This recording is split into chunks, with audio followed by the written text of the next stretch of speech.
1995 সালে যখন 2 টাকা নিয়ে স্কুলে যেতাম। কাকিমা মুড়ি মাখা দাও তো। সে দিচ্ছি, কিন্তু আগের থেকে মুড়ি মাখার দাম একটু বেড়েছে। হ্যাঁ, তা কত বেড়েছে? আগে তো 25 পয়সা ছিল, এখন বেড়ে 35 পয়সা হয়েছে। ঠিক আছে কাকিমা, তুমি তাই দাও। আচ্ছা ঠিক আছে, দিচ্ছি। কিন্তু মা তো আমাকে 2 টাকা দিয়েছে, এখনো তো 1 টাকা 65 পয়সা থেকে যাচ্ছে। এই নাও মুড়ি মাখা। হ্যাঁ দাও দাও।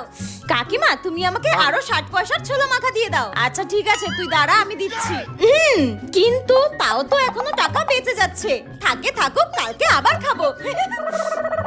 এখনকার সময় যা হয়। কাকিমা 5 টাকার মুড়ি মাখা দাও তো। হ্যাঁ কি 5 টাকার মুড়ি মাখা? 5 টাকায় তো পেঁয়াজ, কাঁচা লঙ্কা, চানাচুর এসব কিছুই হবে না। তো মুড়ি কোথা থেকে দেবো? তাহলে আর কি করা যাবে? 10 টাকারই দিয়ে দাও। তাই বল। ঠিক আছে দাঁড়া, দিচ্ছি। আরো 100 বছর পর যা হবে। কাকিমা 500 টাকার মুড়ি মাখা দাও তো। কি তুই এখনো কোন যুগে বাস করছিস?